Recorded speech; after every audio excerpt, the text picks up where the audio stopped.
अल्लाहुम्मा लकल हम्दु व लकश शुक्र, अल्लाहुम्मा लकल हम्दु व लकश शुक्र।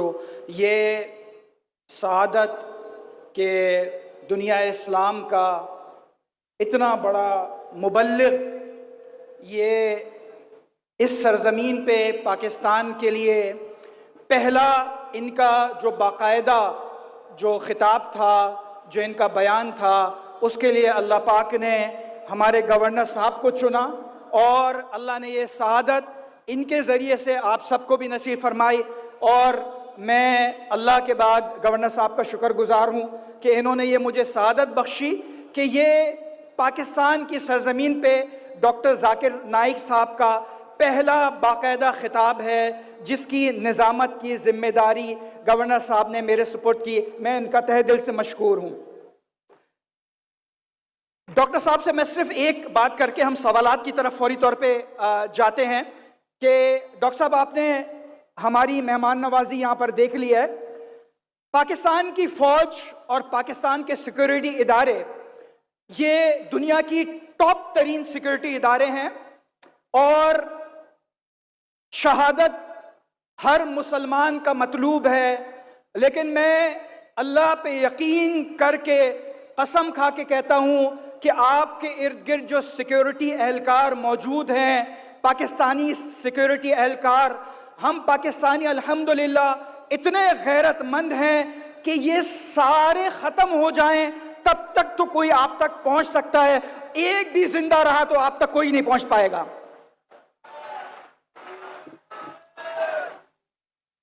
सवालात का सेशन हम बगैर किसी वक्फे के शुरू करते हैं। जो सबसे दिलचस्प जवाबात हमेशा डॉक्टर साहब की तरफ से होते हैं। उससे पहले मैं ये चाहूँगा कि जी एक क्वेश्चन आंसर शुरू हो रहे हैं। जिस तहम्मुल से आपने डॉक्टर साहब के बयान को सुना, मेरी आपसे दरख्वास्त है कि आप लोग तशरीफ़ रखें। बहुत ही दिलचस्प सवाल जवाब का सेशन शुरू होने वाला है और इसके अंदर मेरी आपसे दरख्वास्त ये होगी कि हमारे यहाँ पर जो गैर मुस्लिम भाई हैं, जितने गैर मुस्लिम भाई यहाँ पर आए हुए हैं, अगर उसमें से कोई दीन की तरफ आना चाहे, इस्लाम की तरफ आना चाहे, कलमा पढ़ना चाहे, तो वो सबसे पहले आगे आए। इस वक्त हमारे जितने गैर मुस्लिम भाई हैं इस मजमे के अंदर, वो हमारे गेस्ट ऑफ ऑनर हैं। पहले सवाल का हक उनको दिया जाएगा। अगर वो ना हो मौजूद तो फिर किसी मुस्लिम भाई के पास जाएगा। हमारी कोशिश होगी आज के सवाल जवाब सारे के सारे हमारे उन भाइयों से हों जो हमारे गैर मुस्लिम भाई यहाँ पर मौजूद हैं। जो भी सवाल करे वो अपना नाम और प्रोफेशन ज़रूर बताए, मुख्तसर और जामे सवाल करे। वक्त बहुत हो चुका है, मुख्तसर और जामे सवाल करे। आप सब लोग तशरीफ़ रखें, बाकी लोग। बहुत शुक्रिया आपका। भाईजान बैठ जाओ। जी तशरीफ रखें आप लोग।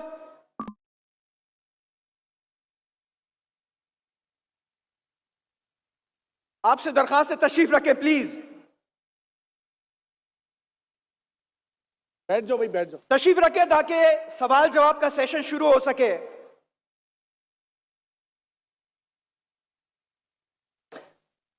आप लोगों से दरखास्त है, जो आप लोगों के करीब लोग खड़े हुए हैं उनसे दरखास्त करें कि वो भी बैठ जाएं आपके साथ।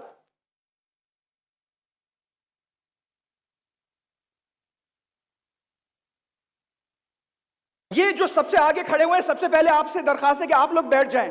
जहां जहां पर आप लोग मौजूद हैं प्लीज तशरीफ रखें। जो आगे मौजूद हैं पहले वो तशरीफ रखें प्लीज।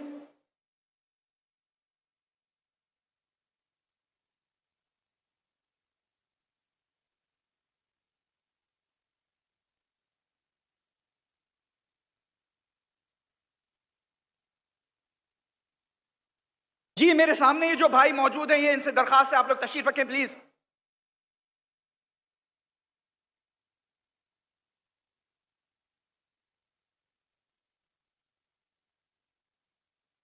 जी कोई सवाल के लिए कोई भाई अगर आना चाहे, ये मौजूद है यहां पर माइक्स।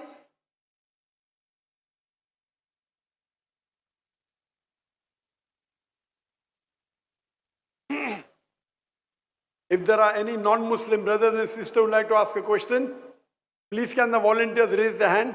अगर कोई गैर मुस्लिम भाई या बहन सवाल पूछना चाहता है, खवातीन के शोबे से कोई भी गैर मुस्लिम है, कोई भी गैर मुस्लिम बहन है जो सवाल पूछना चाहती है? अच्छा, पूछ सकते हैं। जी हाँ, आपका नाम और आपका पेशा और फिर सवाल मुख्तसर सा, 1 या 2 सेंटेंस में। 2 सेंटेंस से ज्यादा तो तकरीर हो जाती है। जी हाँ बहन, आप सवाल पूछ सकते हैं। सुनो वीडियो। हाँ, अस्सलाम वालेकुम डॉक्टर जायक। वालेकुम अस्सलाम। आपका Okay. नाम और आपका पेशा? My name is Yashma Asad Gill and I am an actress.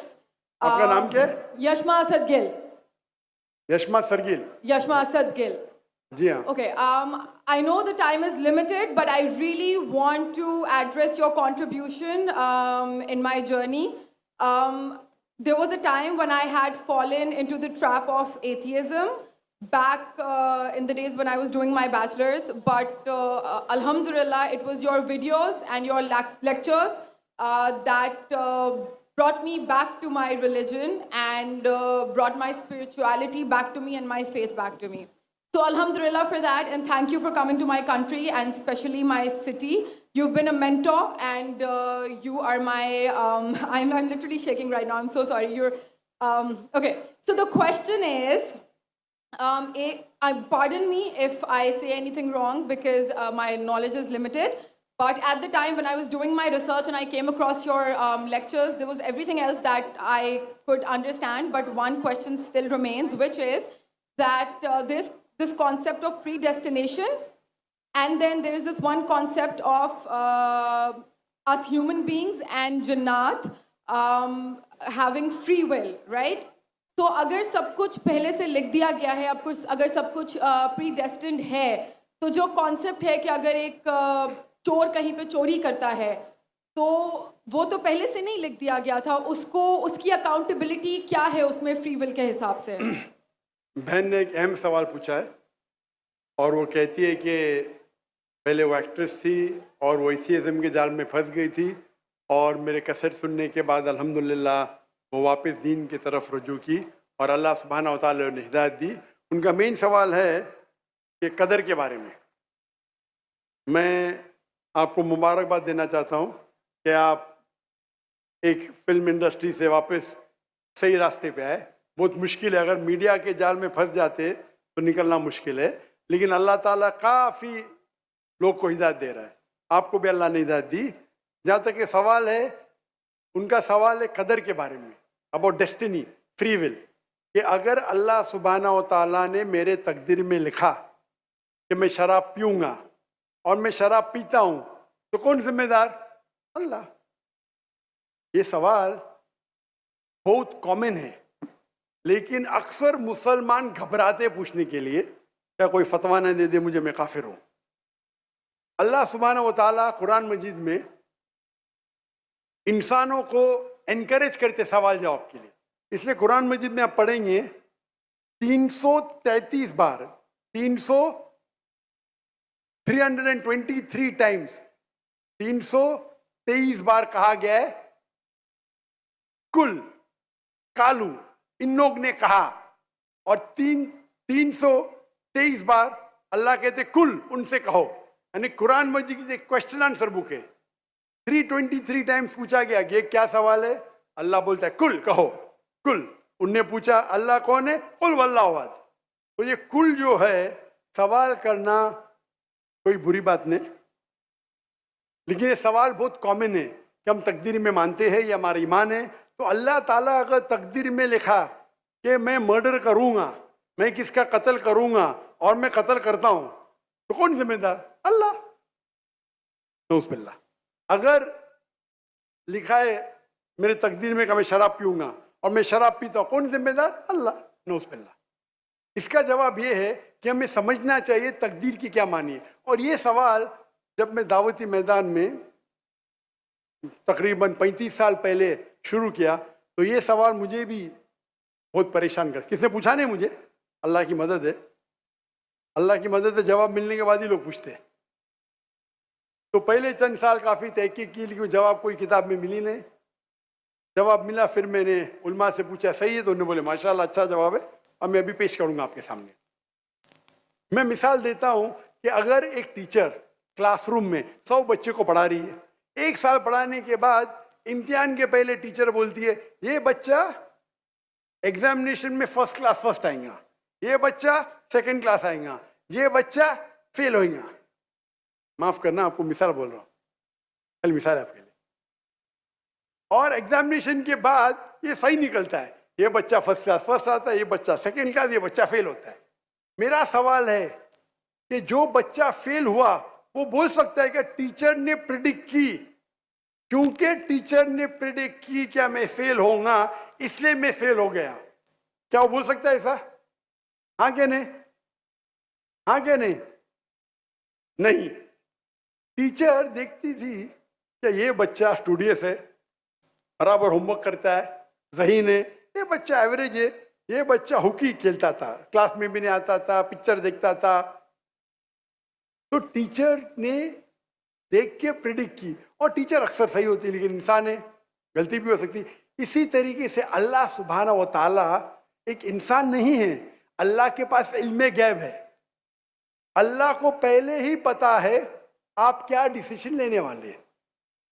मिसाल के तौर पे एक शख्स आता है चौराहे पे, वो 4 में से एक सड़क को चुन सकता है, नंबर 1 सड़क, नंबर 2 सड़क, नंबर 3, नंबर 4। वो चुनता है नंबर 2 सड़क। चॉइस किसकी? चॉइस किसकी? इंसान की। हाँ क्या नहीं? हाँ क्या नहीं? लेकिन अल्लाह सुब्हानहू व तआला को इल्मे गैब है कि 5 तारीख को अक्टूबर के रात को 1 बजे, 1:15 बजे ये चौराहे पे आएगा, उसके पास 4 चॉइस थे, सड़क नंबर 1, सड़क नंबर 2, सड़क नंबर 3, सड़क नंबर 4। अल्लाह ताला जानते कि ये सड़क नंबर 2 चुनेगा, तो अल्लाह ताला लिख देते तकदीर में पहले ही कि ये इंसान 5 अक्टूबर की रात को 1 बजे, 1:15 बजे सड़क नंबर 2 पे चुनेगा। तो सड़क नंबर 2 किसने चुना? अल्लाह ने या क्या इंसान ने?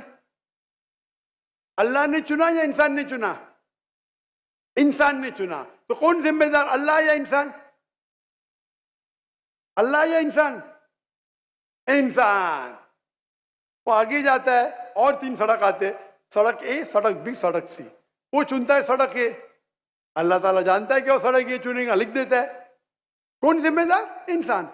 अल्लाह जानते हैं कि ग्रेजुएशन पास करने के बाद वो इंसान ईमानदारी से कमा सकता है या चीटिंग करके कमा सकता है। वो चीटिंग करके कमाता है, अल्लाह ताला लिख देते कि ग्रेजुएशन के बाद ये इंसान को ऑप्शन नंबर था ईमानदारी से कमाए, चीटिंग करके कमाए। वो चीटिंग करके कमाएगा, एडवांस में लिखते।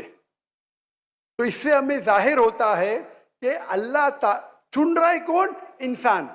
लेकिन अल्लाह ताला के पास इल्मे गैब है, तो अल्लाह ताला इसीलिए लिख रहे हैं क्योंकि वो जानते हैं कि वो इंसान ये गलत काम करेंगे। ये नहीं कि अल्लाह लिखते हैं और वो इंसान गलत काम करता है, क्योंकि वो इंसान गलत काम करने वाला है, अल्लाह जानते हैं, अल्लाह एडवांस में लिखते। तो कौन जिम्मेदार? इंसान। तो अल्लाह के पास इल्मे गैब है, और अल्लाह सुब्हानहू व तआला कभी गलती नहीं करते। अल्लाह ने आपको इख्तियार दिया कि आप चोरी करके जिंदगी बसर कर सकते या ईमानदारी से। आप ईमानदारी से करते, अल्लाह ताला लिख देते क्या ये इंसान ईमानदारी से जिंदगी बसर करेगा। तो कौन जिम्मेदार? इंसान। एक हदीस में आता है कि दुआ तकदीर को बदल सकती है। सही बात है। मिसाल के तौर पे आप जाते हैं एग्जामिनेशन में, आपको पेपर आपका बहुत खराब जाता है, आप जानते हैं मैं फेल होने वाली हूं, आप घर पे आके दुआ करते या अल्लाह मुझे पास कर। अल्लाह सुब्हानहू तआला को पता है कि आप एग्जामिनेशन में जाने वाले ये तारीख को आप फेल होंगे। अल्लाह को ये भी पता है कि आप घर पे आके दुआ करेंगे। हाँ कि नहीं? अल्लाह को ये भी पता है कि अल्लाह दुआ कबूल करेंगे कि नहीं। अल्लाह दुआ कबूल कर लेता है। तो तगज़ी में लिखा है ये लड़की एग्जामिनेशन में जाती है, फेल होने वाली थी, घर पे आके दुआ करती है, अल्लाह ताला दुआ कबूल कर लेता है, उसे पास कर लेता है। तो हमें पता नहीं कि क्या होगा, तो दुआ करना अच्छी बात है। इसीलिए अल्लामा इकबाल फरमाते, खुद ही को कर इतना बुलंद कि हर तकदीर के पहले खुदा बंदे से खुद पूछे तेरी रजा क्या है। सुभान अल्लाह। तो तकदीर का मतलब अल्लाह सुब्हाना व ताला ने आपको इख्तियार दिया है, 100% नहीं, 95%, 90। मैं चाहता हूं मैं दुनिया को तबाह कर दूं, अल्लाह ताला नहीं करेगा। लेकिन अल्लाह आपकी चॉइस आपके ऊपर छोड़ा है। आपको हिदायत दी कुरान में और हदीस में, आप फॉलो करो नहीं करो आपके ऊपर है, आपके ऊपर फ्री विल है। लेकिन अगर आप कोई गलती करते आप जिम्मेदार, आप कोई अच्छाई करते आप जिम्मेदार। तो इसीलिए तकदीर के बारे में अल्लाह को इल्म गैब है। तो जो भी गलत काम करते हैं आप करते हैं, अल्लाह ताला आपसे नहीं करवाता। तो ये अगर आप समझ लेंगे तो इंशाअल्लाह आप कुरान मजीद की जो तालीमात पे अमल करेंगे और इंशाअल्लाह आप जन्नत में जाएंगे। Hope that answers the question. जज़ाकल्लाह। एक हमारे नॉन मुस्लिम भाई हैं, वो सवाल पूछना चाह रहे हैं। जी, अपना नाम, प्रोफेशन और जामे और मुख्तसर सवाल पूछिए।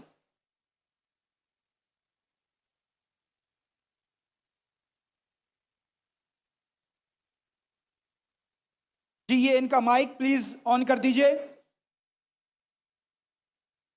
अलावा बाकी पीछे volunteer।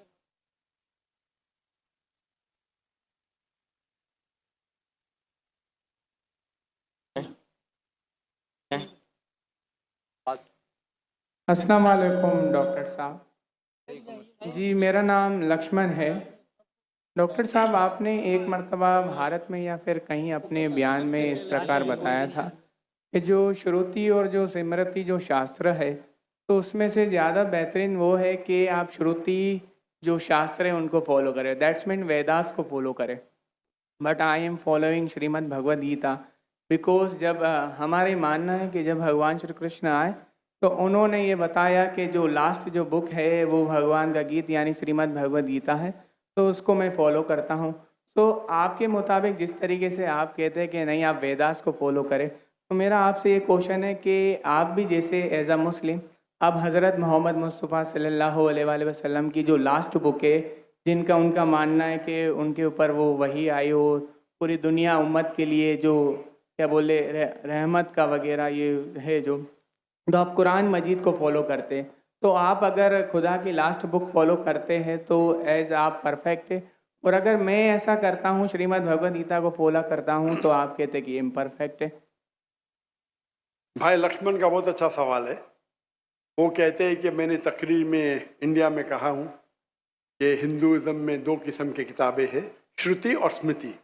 श्रुति मतलब जो भगवान की तरफ से डायरेक्ट आती है, और स्मृति मतलब इंसानों की लिखी। ये दोनों में से श्रुति जो भगवान की तरफ आती है, जो भगवान की तरफ से आती है, वो ऊंची किताब है। अगर श्रुति और स्मृति में टकराव है तो हम फॉलो करेंगे श्रुति, भगवान की किताब, ना कि स्मृति जो इंसान की किताब। भाई साहब सवाल पूछते हैं कि मैं फॉलो करता हूँ भगवद गीता जो आखिरी किताब है, आप फॉलो करते हैं कुरान जो मोहम्मद सल्लल्लाहु अलैहि वसल्लम की आखिरी किताब है, तो फ़र्क क्यों? भाई साहब आपको थोड़ी गलत फहमी है। कुरान मजीद मोहम्मद सल्लल्लाहु अलैहि वसल्लम की किताब नहीं है, अल्लाह की किताब है। सॉरी, बिल्कुल सही, छोटी गलती है, कोई प्रॉब्लम नहीं। तो अगर मैं हिंदू से कहूँ भगवान से, तो क्या आएगा? श्रुति में आएगा। हम कहते हैं अल्लाह का कलाम। अगर अल्लाह के कलाम और रसूल के बातों में हम कहते हैं हदीस में टकराव है, तो हम फॉलो करेंगे कुरान को। सही अल्लाह के रसूल की किताब हदीस और कुरान में कभी भी टकराव नहीं होगा। लेकिन कभी कभी हदीस ज़ईफ भी होते, मौजू भी होते। अगर टकराव है तो हदीस सही नहीं हो सकती। तो लेकिन कुरान और हदीस दोनों का हमें फॉलो करना चाहिए, लेकिन हायर लेवल पे है कुरान। सर, जिस तरीके से जो स्मृति शास्त्र है, स्मृति का मतलब सिमरन करना, याद करना, ठीक है, जो याद किया हुआ। तो अगर मैं आपकी परसेप्शन से बात करूँ तो जो कुरान मजीद है वो आप सल्लल्लाहु अलैहि वसल्लम को वही आई, तो वो याद करते थे, फिर वो सुनाते थे। तो आप भी एक तरीके से स्मृति शास्त्र फॉलो करते, ये मेरा क्वेश्चन है। नहीं, हम दोनों को याद करते हैं, हदीस को भी याद करते, कुरान को भी याद करते। लेकिन याद करने में हम जानते हैं कि कुरान मजीद अल्लाह का कलाम है। कई मिसालें, कई प्रूफ है। मैं लेक्चर दिया हूं, is the Quran God's word. याद हम दोनों को करते हैं। याददाश्त से साबित नहीं कर सकेंगे तो सही हो ही नहीं सकती। सही हदीस के भी कोई मुहद्दिस है, वो बोलेंगे मैंने सुना इनसे फलाना से फलाने से फलाने से, फिर जाएगा साहबा इनके पास, फिर जाएगा साहबा के पास, फिर जाएगा अल्लाह के रसूल के पास। उसी तरीके से कुरान मजीद में भी मैंने सीखा मेरे वालिद से, मेरे वालिद ने सीखी उनके उस्ताद से, जाएगा फिर जाएगा साहबा के पास, साहबा से जाएगा अल्लाह के रसूल के पास। आप समझ रहे ना? तो दोनों का याद करने का तरीका सेम है, लेकिन एक है अल्लाह की किताब, एक है रसूल का कहना और रसूल के अमाल, उसे कहते हैं हदीस। तो दोनों में फर्क है, दोनों याद की जाती है। आप समझ रहे ना? समझ रहा हूं। लेकिन एक है अल्लाह की तरफ से, एक है रसूल की तरफ से। तो सर इसी तरीके से जो हमारी जो किताब है श्रीमद् भगवद गीता, वो भी जैसे आप जो फर्स्ट प्रायोरिटी जो आपकी कुरान मजीद है, तो इसी तरीके से हम भी जो स्मृति में जो परफेक्ट जो वन है उसको श्रीमद् भगवद गीता समझते हैं। जानता हूं मैं, लेकिन आप कोई भी हिंदू स्कॉलर से पीछे उससे पूछिए श्रुति ऊंची है क्या स्मृति, वो कहेंगे श्रुति। भगवद गीता जैसे सर श्रुति शास्त्र में भी आ सकता है, क्योंकि अगर वेदास के मुताबिक जो हमारे श्री कृष्ण है वो भगवान के अवतार है, तो भगवान ने जब खुद भगवद गीता को बोला तो वो फिर स्मृति में कैसे काउंट होगा? वो आपके पंडित से पूछिए। भगवद गीता महाभारत का एक पार्ट यस है। I know I am the follower Prabhupada. बराबर, आप स्वामी प्रभुपाद की गीता पढ़ चुका हूं मैं, ट्रांसलेशन जी। पढ़ चुका हूं मैं।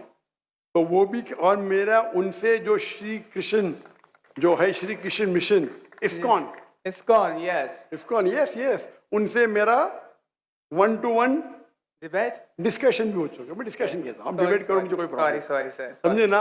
उन्होंने भी माना क्या ये श्रुति है, श्रुति है ना, श्रुति है, सॉरी, वो माना स्मृति है। लेकिन क्या कहते स्वामी प्रभुपाद, यस, क्या कहते वो? Bhagavad Gita is the nectar of Veda. Yes nectar, yes, nectar of Veda मतलब वेद का निचोड़। पका हुआ फल। भाई साहब, आप बात करेंगे, मैं बात करेंगे। Sorry sir, sorry. आपने सवाल पूछा, जी मैंने पूछने दिया, जी, जवाब मैं दूं या आप दूं? आप देंगे। आप सुनेंगे जरा? जरूर।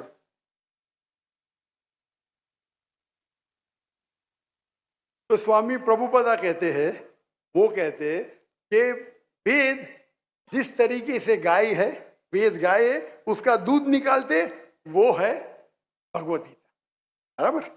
वो कहते, मैं मानू न मानू अलग बात है। तो मैंने उनसे कहा, एक होती है स्मृति जो भगवान की तरफ से है, एक है इंसान की तरफ से लिखी गई किताब। भगवान से लिखी गई किताब का निचोड़ एक इंसान लिखे तो क्या भगवान की किताब से अच्छा हो सकता है? और जवाब है नहीं, बिल्कुल नहीं हो सकता। अगर भगवान की किताब कुरान मजीद है, एक इंसान उसको समराइज करके लिखेगा, कोई भी तर्जुमा कुरान का 1% भी नहीं है। तो तर्जुमा है वो इंसान की तरफ से। Quran is the most untranslatable book in the world, क्योंकि कुरान इतनी महान किताब है। इंसान जब तर्जुमा करता है, कोशिश करता है कि उसका ग्लिम्स दे, तो कोई भी ये नहीं कह सकता है कुरान का तर्जुमा कुरान से बेहतर है, हो ही नहीं सकता है। तो जब मेरा बहस हुआ, इस्कॉन बोला डॉक्टर साहब आप बिल्कुल सही कहते, लेकिन ये हमारा मानना है। तो मैंने उनसे कहा, अगर वेद कॉन्ट्रडिक्ट करे, भगवत किसमें मानेंगे? वेद में ही मानना चाहिए आपको। कॉन्ट्रडिक्ट नहीं किया तो अलग बात है, आप समझ रहे? तो वेद इज द हाईएस्ट बुक, सबसे ऊंची बुक वेद है। वेद के बाद आते उपनिषद। स्मृति में सबसे ऊंची है भगवत गीता, स्मृति में, बस श्रुति से ऊंची नहीं है। अगर कुछ लोग मानते हैं श्रुति से ऊंची, वो उनकी गलतफहमी है, मैं क्या करूं? आप समझ रहे ना? अगर कोई गलतफहमी से मानता है, मैं क्या करूं? ये है हिंदू स्कॉलर्स का कहना, मेरा कहना नहीं। तो एक आदमी गलत सोचता है, उसकी सोच है, आप समझे? बट चाहे श्रुति में मानो, भगवत गीता में मानो या वेद में मानो, भगवत गीता में भी लिखा है, चैप्टर नंबर 6 वर्स नंबर 20 में, दोज मैं कहता हूं, बाद में आप देख लीजिए। अच्छा बोले। Those who are entangled with material things they worship demigods. Chapter number 7 verse number 18, 19, 20 खोल के देख लीजिए। आपके प्रभुदा की ट्रांसलेशन है ये।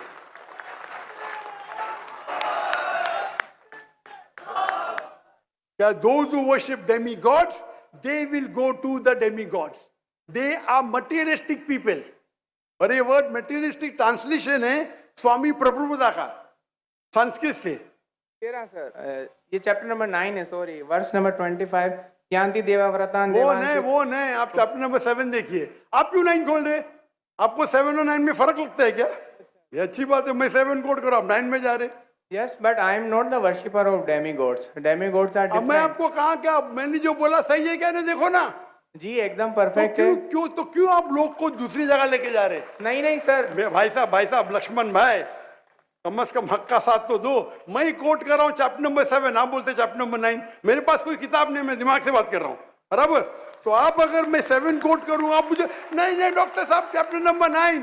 अरे भाई, मैं भी भगवत गीता का स्टूडेंट हूँ, बराबर ना? ओके। मैं स्वामी प्रभुपदा नहीं हूँ, लेकिन मैं भी स्टूडेंट हूँ ना, हूँ क्या नहीं? Yes. मैं मेरे दिमाग से कोट कर रहा हूँ, बराबर ना? तो आप, मैं जब चैप्टर 7 कोट कर रहा हूँ, चैप्टर 9 में क्यों जा रहे?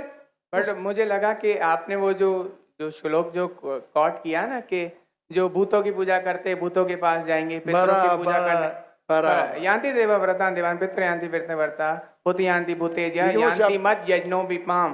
जो मेरे भक्त है वो मेरे पास आएंगे। बिल्कुल सही।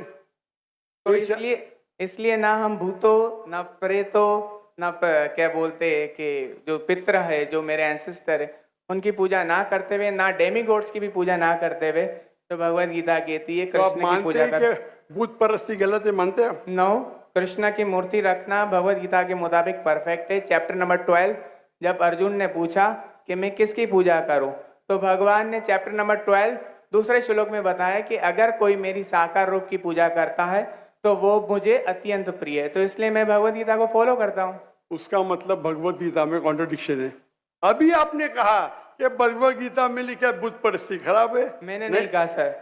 अरे आपके स्वामी प्रभुपदा ने कहे डेमीगॉड्स की पूजा करना अनइंटेलिजेंट मैन है। आई am not following demigod, sorry, only Krishna को फॉलो करता हूँ। मोनोथियज्म, पॉलीथियज्म नहीं, सबको मैं भगवान नहीं मानता, सिर्फ एक को मानता हूँ। सॉरी। आप अगर डेमीगॉड का नीचे फुटनोट में पढ़ेंगे, उसमें लिखा है आइडल वर्शिप ऑल्सो। यस, तो मैं डेमीगॉड्स की वर्शिप नहीं करता ना। आइडल की वर्शिप करते क्या नहीं? आइडल के मुताबिक, आपके मुताबिक आइडल है कि एक मूर्ति बनाना, बट मेरे मुताबिक आइडल है कि कृष्णा का मैं जो आपके मुताबिक नहीं चलने वाला हूँ, मैं सिर्फ पूछ रहा हूँ। जी। अभी हम बहस नहीं करें, बराबर? ये डिबेटिंग टाइम नहीं है। अच्छा सर, सॉरी। आप अगर बीच में दखल अंदाजी नहीं करेंगे तो लोग समझेंगे। चलिए ठीक। आप ये मानते हैं कि डेमीगॉड की पूजा करना आप करते क्या? मैं बात ही क्या कर रहा हूँ? मैं क्या कर रहा हूँ? मैं डेमीगॉड्स की पूजा नहीं करता।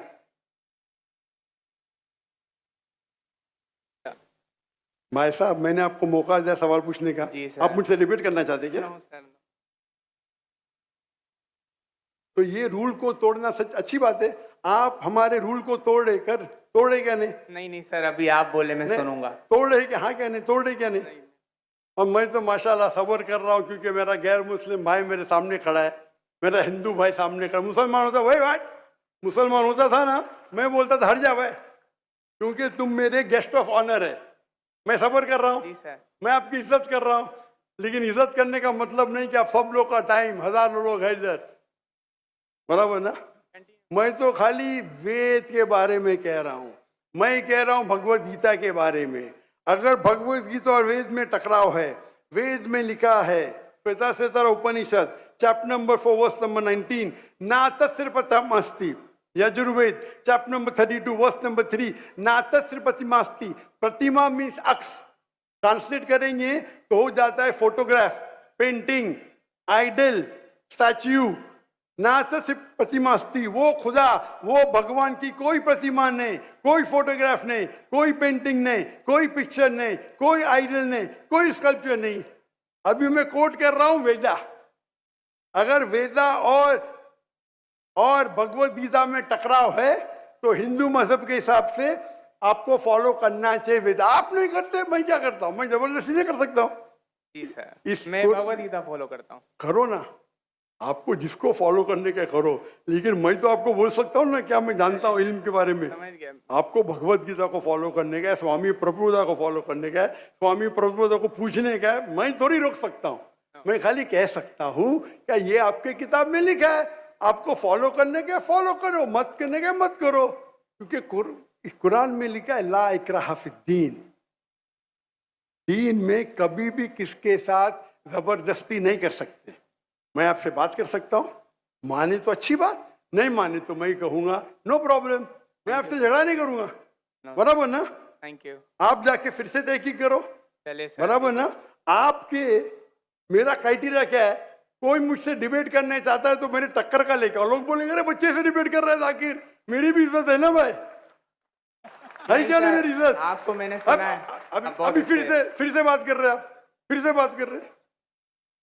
मैं आपके श्री श्री रविशंकर, श्री श्री रविशंकर, लाखों लोग उनको भगवान मानते हैं, पता है आपको। नहीं आप नहीं मानते, आप तो मानते नहीं भाई, आप तो कृष्ण के भक्त है। जी सर। किसके भक्त है? कृष्ण, परम पुरुषोत्तम भगवान श्री कृष्ण। कृष्ण के भक्त है। लेकिन मैंने डिबेट किया श्री श्री रविशंकर, हजारों लोग उसको भगवान मानते। उनने कहा मैंने 4 साल की उम्र में भगवत गीता को रट दिया। मेरे डिबेट में एक श्लोक नहीं बोली भगवत गीता के बारे में, 4 साल की उम्र में बाय मेमोरी। सही से याद नहीं। तो मेरा कहना यह है, आप अगर चाहते हैं मेरे से कोई डिबेट करे तो मेरा मजमा 10 लाख का है, कम से कम 2% तो लेके आओ, 20,000।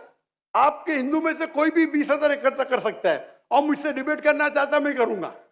No sir. 20,000 वन सिटिंग, बराबर। और कई हिंदू है, आपके जग्गी वासुदेव, आपके रामदेव बाबा, आपके श्री श्री रविशंकर, उनको $1 मिलियन देंगे तो भी नहीं डिबेट करेंगे मेरे साथ। वो तो भूल चूक से कर लिए श्री श्री रविशंकर ने और पछता रहे। मैं आपसे डिबेट करूंगा तो लोग बोलेंगे बच्चे से डिबेट कर रहा है। No sir. आप समझे ना। लेकिन मेरी इल्तिजा है कि आप कुरान मजीद भी पढ़िए। आपके स्वामी प्रभुपाद बोलते ना कुरान पढ़ना हराम है, नहीं बोलते ना? नहीं बोलते सर। माशा। तो मेरी इल्तिजा है, मेरी रिक्वेस्ट है, मेरी ख्वाहिश है मेरे भाई से, छोटे भाई से, कि कम से कम आप कुरान मजीद का तर्जुमा पढ़ो। उसको मानना जरूरी नहीं है, नो, बराबर ना। ठीक है। अब इतने घंटे आपने दिए, मैंने आपको टाइम दिया, मेरी एक रिक्वेस्ट है, खुले दिल से कुरान मजीद पढ़ो। उसके बाद कोई मजबूरी नहीं मानना है मत मानो। आपको कोई, जिस तरीके से मैंने भगवत गीता पढ़ा, यस, एक बार नहीं कई बार, और सबसे ज्यादा पसंद मुझे स्वामी प्रभुपदा की भगवत गीता, इस्कॉन की है। धन्यवाद सर। बराबर ना। Thank you. तो आप तो कम से कम एक बार पढ़ो कुरान मजीद। इंशाल्लाह जरूर पढ़ूंगा। इंशाल्लाह मैं उसका इंतजार करूंगा इंशाल्लाह। Thank you. जज़ाकल्लाह, अल्लाह आपको हिदायत दे। जज़ाकल्लाह। जज़ाकल्लाह। एक मिनट। कोई और भाई जो नॉन मुस्लिम, अगर कोई भाई सवाल करना चाहें?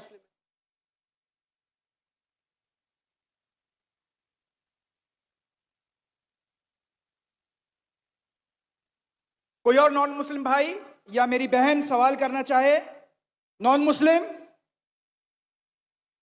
पहला हक कोई नॉन मुस्लिम भाइयों का है। अगर वो ना हो तो फिर हम जाएंगे अपने मुस्लिम बहन भाइयों की तरफ।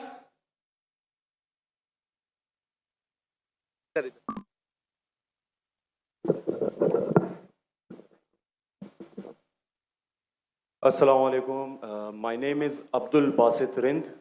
I am a social media influencer. I am having मेरे भाई अब्दुल बासित जी पहले गैर मुस्लिम खत्म हुई हैं, जी जी पूछा है वो इन्होंने मुझे। तो मुसलमान it goes to that section, ladies हम इक्वल है ना। आप जेंट्स का खत्म हो, लेडीज से पूछेंगे, आपकी तरफ आएंगे इंशाल्लाह। इन्नल्लाह मा साबरीन। इन्नल्लाह मा साबिर। जी हाँ बहन जी, अगर कोई गैर मुसलमान बीच में भी पूछना चाहता है तो लाइन तोड़ के आगे आ सकता है। इंशाल्लाह उनके सवाल का हम पहले जवाब देंगे। जी हाँ बहन, आप पूछ सकते हैं।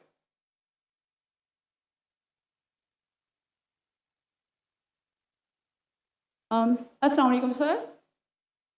सर मेरा नाम पलवशा है and I am from Lakki Marwat. And sir first of all अल्हम्दुलिल्लाह and thank you so much कि आपने मौका दिया है क्वेश्चन का। सर मैं जिस जगह से बिलोंग करती हूँ सर, वहाँ पे पार्डन माई उर्दू प्लीज़, मैं पश्तो स्पीकिंग हूँ सर। तो मैं जहाँ से बिलोंग करती हूँ वहाँ पे sir complete Islamic religious society है।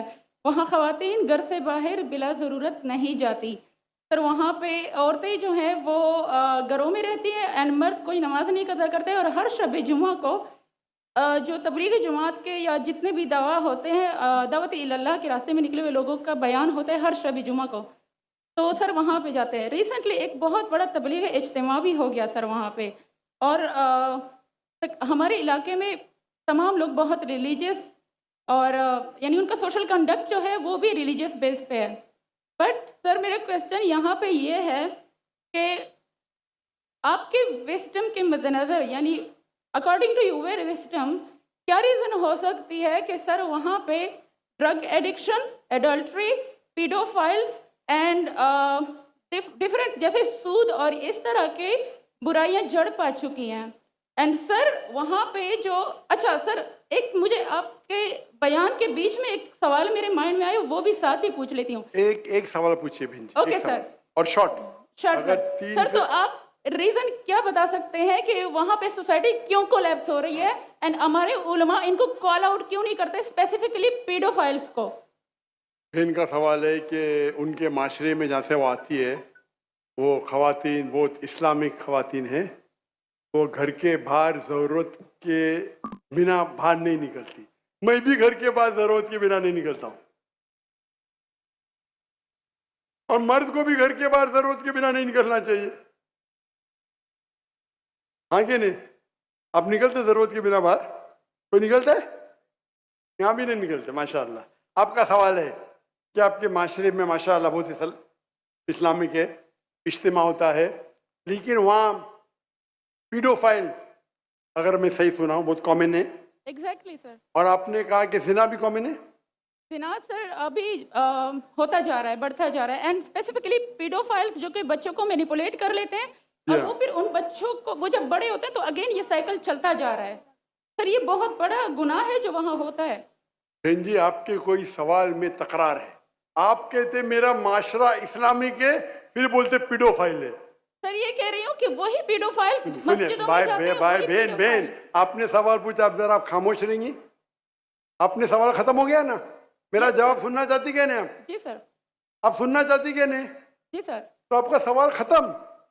सर अभी मेरा जवाब सुनिए। आपने जो सवाल किया मेरे हिसाब से कॉन्ट्रडिक्शन है। आपने कहा मेरा माशरा बहुत इस्लामिक है और मेरे माशरे में पीडोफाइल है, दोनों में टकरार है। कोई भी इस्लामिक माहौल में पीडोफाइल हो ही नहीं सकता। इधर आपका पहला पार्ट गलत है या दूसरा पार्ट, ये मुमकिन ही नहीं है। बहुत इस्लामिक और चोरी कर रहा है, मुमकिन ही नहीं है। आपको मानना पड़ेगा आपके सवाल में खता है, पहले बार या दूसरे बार। हाँ क्या नहीं? सिंपल। मेरा माशरा बहुत इस्लामिक है, पीडोफाइल है। पीडोफाइल मतलब बच्चों के साथ जिना करना, हो ही नहीं सकता है। कौन से इस्लामिक किताब में लिखा हुआ है? कुरान मजीद में लिखा है? कौन सा चैप्टर है, कौन सा वैसे का पीडोफाइल करना चाहिए? कौन से हदीस में लिखा है? आपका ये कहना या पहले बार गलत है, दूसरे बार, दोनों बार तो सही। इसीलिए आपके सवाल में तकरार है। आपको ये कहना चाहिए कि मेरे माशरा समझता है बहुत इस्लामिक है तो मानूंगा। ये बोलना इस्लामिक है, खवातीन बाहर निकलते नहीं जरूरत के बिना, और आदमी लोग निकलते बाहर जरूरत के बिना, ये तो प्रॉब्लम है। क्या जरूरत है? पीडोफिलिया। इसीलिए कभी भी किसी पे इल्जाम लगाने के पहले 10 बार सोचो। अगर ये आप अल्लाह के दरबार में सवाल करेंगे आप तो फंस जाएंगे मेरे बहन। आपको माफी मांगना चाहिए कि आपका सवाल गलत है। सर मेरा यही सवाल है कि वहाँ पे यही रिलीजियस लोग बहन जी आपको पहला कबूल करने पड़ेगा मेरा सवाल। अगर आप कबूल नहीं करेंगे तो मेरा जवाब खत्म। ओके सर, मेरे सवाल की नौयत गलत है। नौयत गलत नहीं, सवाल गलत है, आप गलत है। आप ये इल्जाम लगा रहे आपके माशरे पे। पहला कहते इस्लामिक है, फिर कहते पीडोफिलिया, दोनों गलत है। दोनों में से एक तो सही रहेगा या एक गलत रहेगा। दिस इज कॉल्ड, ये क्या होता है, आप मीडिया को सुन सुन के रिपीट करते हैं। दोनों तो सही हो ही नहीं सकता है। अगर दोनों सही है तो कुरान में गलती है ना, उस बिल्ला किधर कुरान में लिखेला का बच्चों लोग के साथ जिना करो। तो बहुत से बार ये मीडिया में काम है, इल्जाम लगाओ, सवाल पूछो, कुछ भी दो। कुरान मजीद में लिखा है सूरह हुजुरात में, सूरह नंबर 49 आयत नंबर 6, जब भी कोई इंफॉर्मेशन आता है आप तहकीक करो उसे दोहराने के पहले। आप सारे मजमे में दोहरा रहे हैं, हजारों का मजमा है, 20,000 25,000, और आप ये कह रहे हैं मेरा इस्लामिक माशरा है, फिर कोई पीडोफिलिया है, अने आप इस्लाम पे तोहमत लगा रहे मेरी बहन, और आप माफी भी नहीं मांग रहे। ये होता है, गलती बोलने के बाद भी माफी मांगने को होता है नहीं। तो can you have the next question, दूसरा सवाल।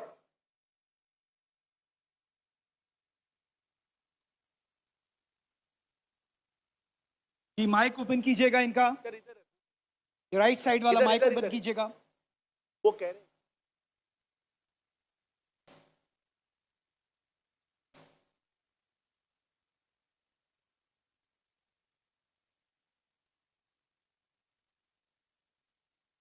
जी, करे करे।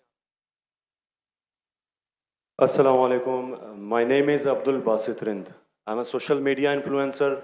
I'm having millions of followers on different platforms, social media platforms.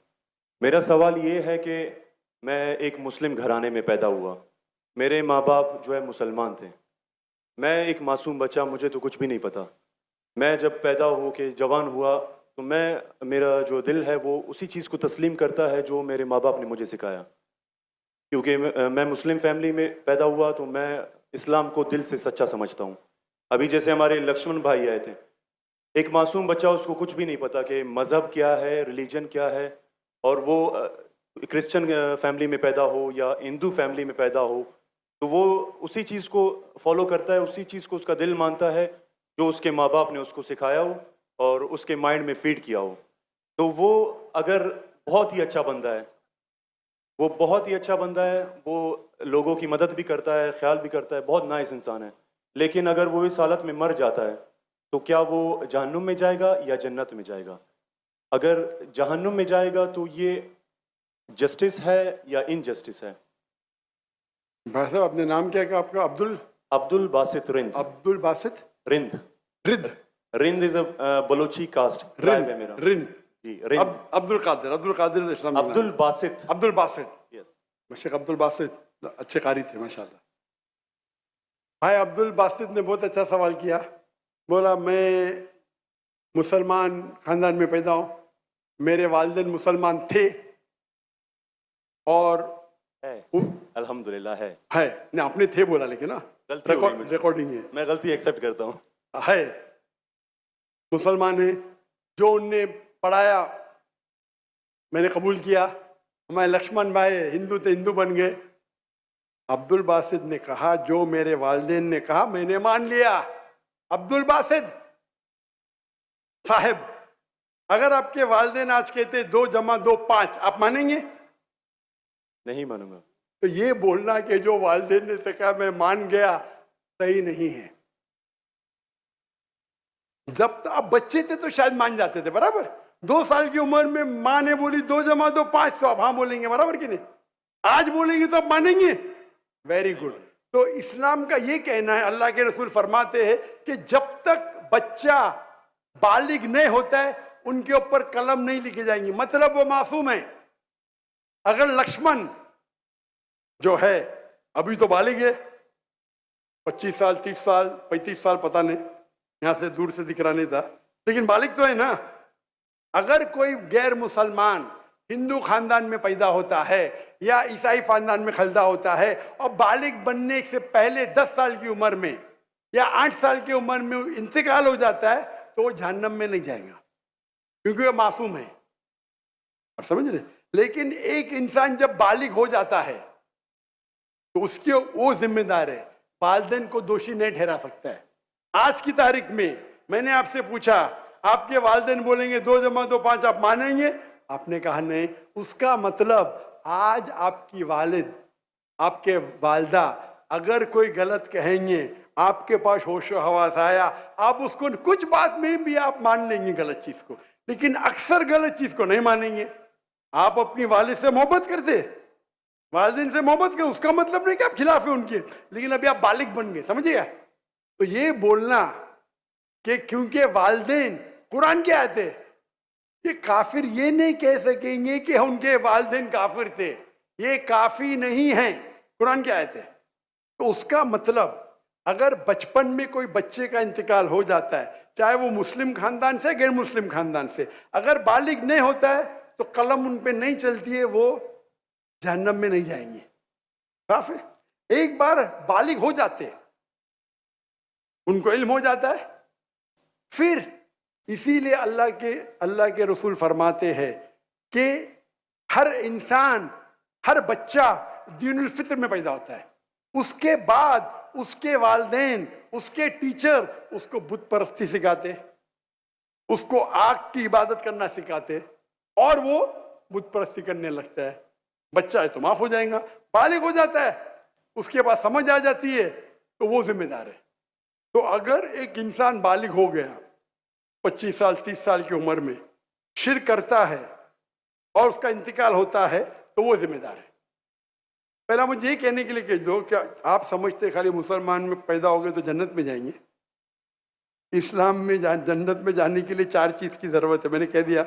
Iman, Amal सालिहात, Iman, righteous deed, वतवासौ bill हक, हक की तरफ बुलाओ और सब्र की तरफ बुलाओ। 4 चीज की जरूरत है। आप बहुत अच्छे इंसान होंगे, नमाज पढ़ते होंगे 5 टाइम, हज के लिए गए होंगे, रोजा रखते होंगे, लेकिन अगर आप दावत नहीं करेंगे तो आमतौर पे आप जन्नत में जाएंगे नहीं।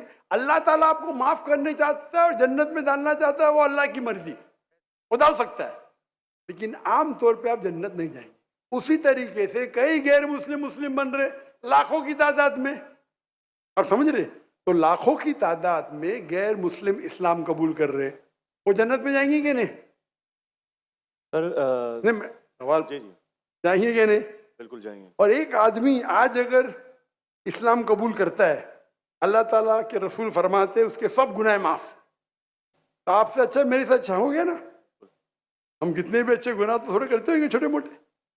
तो ये कहना, तो ये अल्लाह सुब्हाना व ताला का हिकमा है, ला इकराह फिद्दीन, हमारे दीन में कोई जबरदस्ती नहीं। ये आप बोलेंगे नहीं लेकिन चांसेस है कि वो गैर मुस्लिम इसमें पैदा हुआ तो उसके इस्लाम करने के चांसेस कम है। बिल्कुल सही कम है।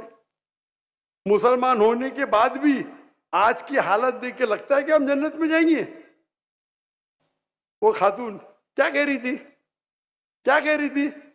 क्या पीडोफिलिया करके जन्नत में जाएंगे? क्या लगता है आपको?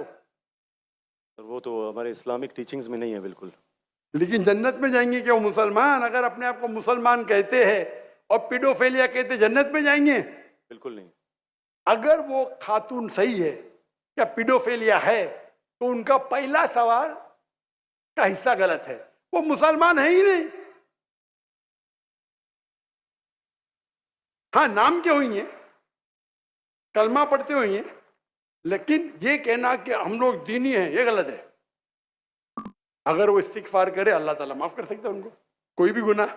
लेकिन ये कहना कि इस्लामिक है, नाम के मुसलमान होंगे या नॉट प्रैक्टिसिंग मुस्लिम होंगे, तो हमें गलत फहमी है कि मुसलमान फैमिली में पैदा हुए तो जन्नत की टिकट मिल गई। ये हमें गलत फहमी है।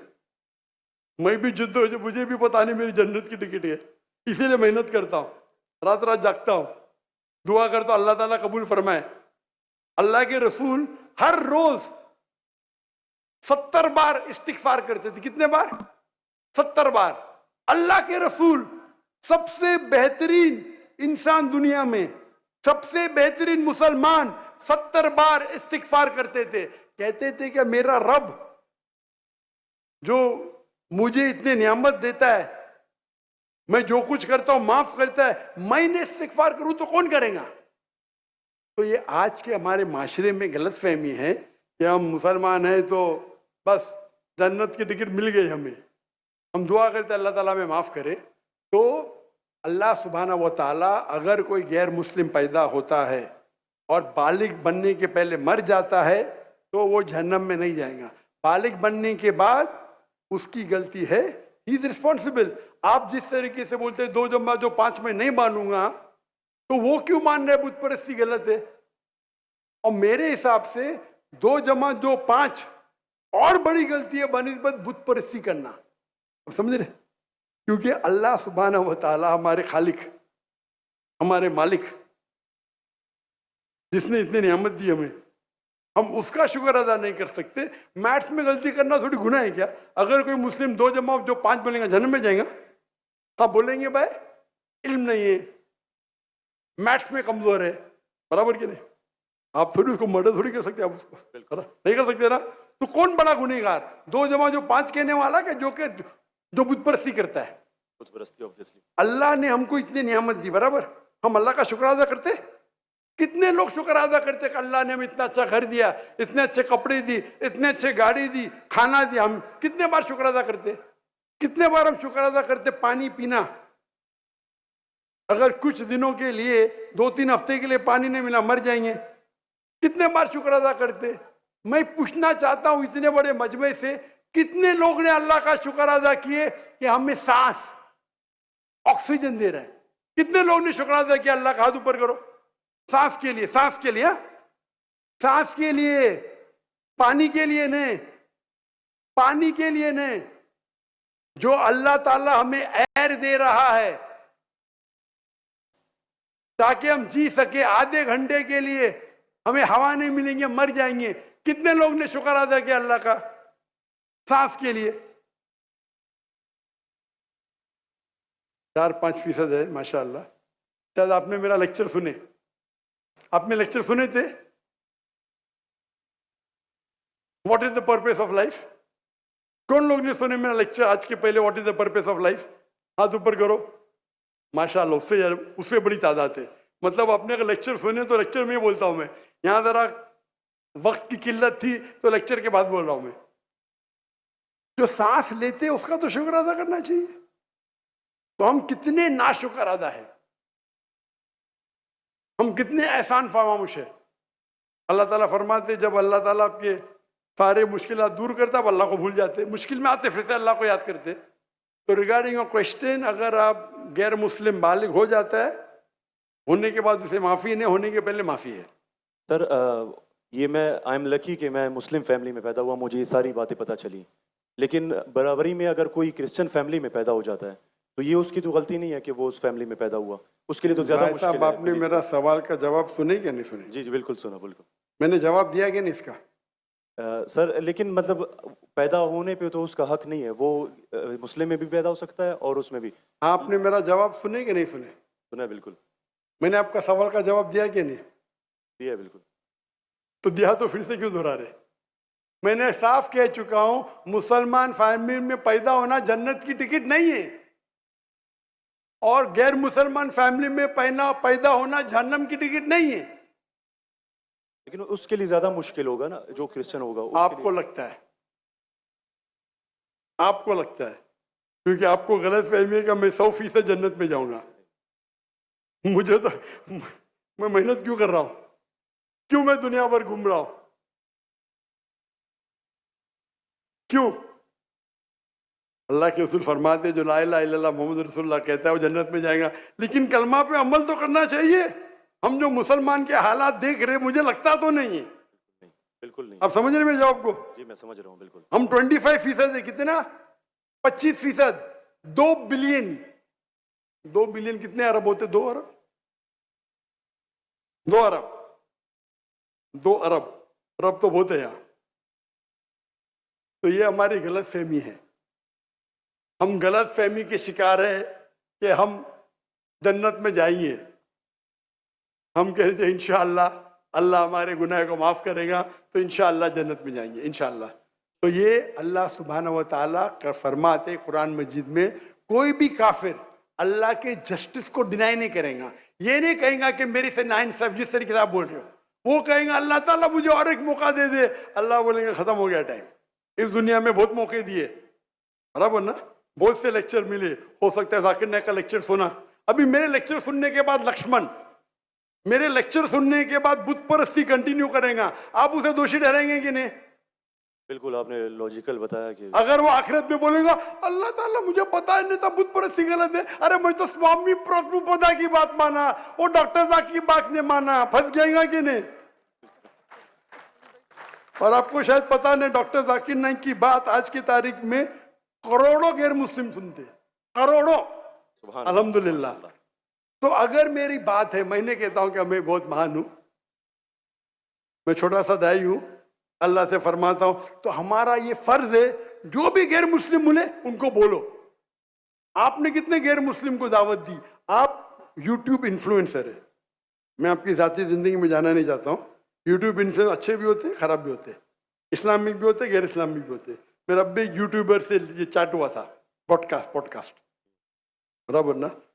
तो ये चीज़ है कि आप देखना चाहिए, आप यूट्यूबर, मैं भी यूट्यूबर इन्फ्लुएंसर हूँ। आपके कितने मिलियन है फेसबुक पे? टिकटॉक पे 3.7 मिलियन है। टिकटॉक तो मुझे बैन कर दिया क्योंकि मैंने मेरे चाइनीज भाइयों की तरफ से किया, तो मुझे बैन नहीं कर दिया। तो एक अपने गवर्नर साहब के बेटे, मेरे बेटे, उनके बेटे ने परसों मेरी वीडियो ली, पॉडकास्ट ली, बोले वाह अब्बा 1.5 मिलियन पहुंच गया, मॉर्निंग में आउट। बोले अरे काट दिए क्यों? मैं बोला भाई टिकटॉक और मेरी टिकटॉक से दुश्मनी ने टिकटॉक को मेरी से दुश्मनी है। आप समझे ना? आपके 1.5 मिलियन चंद घंटे में, इनके बेटे के 1.5 मिलियन टिकटॉक पे फॉलोअर्स बहुत है, लेकिन वीडियो ही निकाल दिए क्योंकि मैंने मेरे भाइयों जो है ना विगर मुस्लिम का सपोर्ट किया। आप भी सपोर्ट करेंगे, आपको भी बैन कर देंगे, तो संभाल के रहना। आप समझे ना? बिल्कुल। अच्छा, मैं इससे टिकटॉक से मैं हुई नहीं। आपके फेसबुक पे कितने इन्फ्लुएंस है, कितने फॉलोअर्स है? फेसबुक पे तकरीबन 1.5 लाख होने वाले हैं। 1.5 लाख होने वाले। मेरे अब भी 24 मिलियन हुए 2 दिन में, माशाल्लाह। 24 मिलियन। तो मैं भी सोशल मीडिया इन्फ्लुएंसर हूं क्या नहीं? बिल्कुल है। आपके यूट्यूब पे कितने? यूट्यूब पे 265 के। 265, माशाल्लाह। मेरे 4 मिलियन अब भी हो गए 2 दिन पहले। माशाल्लाह। मैं भी यूट्यूब इन्फ्लुएंसर हूं ना। तो मेरा पेशा है YouTube influencer, Facebook influencer, social media influencer, तकरीर इन्फ्लुएंसर, इन्फ्लुएंसिंग पीपल टुवर्ड्स अल्लाह। बराबर कि नहीं? अभी आपका यूट्यूब इन्फ्लुएंसर का मौजू क्या है? Influencing towards blogging. लेकिन व्लॉगिंग के बीच में कोशिश करता हूं कि जो इल्म मुझे कभी हासिल हो आपकी वीडियो से, डॉक्टर इसरा साहब की वीडियो से, कोशिश करता हूं कुछ माशाल्लाह। लेकिन सही तो ब्लॉगिंग ही है ना। बिल्कुल। मैंने मेरे मेडिकल प्रोफेशन छोड़ दिया, तो ये तो है ना। अगर आप इन्फ्लुएंस करेंगे ब्लॉगिंग की तरफ, बेटर है कि अल्लाह की तरफ। भले आपका जो फॉलोअर्स आधे भी हो जाएंगे, 10% जो मेरी आपकी दरखास्त है, मेरी आपसे इल्तिजा है, आप इस्लामिक यूट्यूब इन्फ्लुएंसर बनो। मे भी आपके फॉलोअर्स 4 मिलियन से 1 मिलियन हो जाएंगे। आपकी जो आपको पैसा मिलता है कब यूट्यूब से? बिल्कुल मिलता है। मैं तो पैसा लेता ही नहीं हूं। मुझे कहते आप अगर फेसबुक पे ऐड लेंगे आपको $50,000 पर मंथ मिलेगा। अरे भाई मुझे जन्नत जाने का है, $50,000 आप मुझे $50 मिलियन भी देंगे तो मैं ऐड नहीं दूंगा। Most of the social media पे ऐड देना हराम है। आपके चैनल पे लड़कियां आ जाएंगी, छोटे छोटे कपड़े में आ जाएंगी। अरे क्यों मुझे जानना में जा रहे भाई? मेरे यूट्यूब सोशल मीडिया पे नो मोनेटाइजेशन। कभी कभी किसने स्ट्राइक किया, अगर मैं ऑडियो इस्तेमाल किया विद परमिशन, उसके मैनेजर को पता नहीं तो कभी ऐड आ जाती, गलती से ऐड आ जाती। मेरे हिसाब से मैं भी सोशल मीडिया में I am expert in social media. No blogging, only logging towards Allah. माशाल्लाह माशाल्लाह। और जरूरत ही नहीं, अल्लाह ताला मुझे रोज लाखों देता है, तो क्यों मैं यूट्यूब से लूं भाई? यूट्यूब से हराम कमाई हराम है। यूट्यूब के ऐड से अगर आप कमाते हैं, वो ऐड में लड़कियां आ जाएंगी, म्यूजिक आ जाएंगी, ये आ जाएगा वो, आप उसको में भी आप अल्कोहल ऐड को बैन करेंगे। लड़कियां तो बैन नहीं कर सकते ना? कर सकते क्या? नहीं कर सकते। अपने माशरे में पीडोफिलिया फैलेगा इसके वजह से।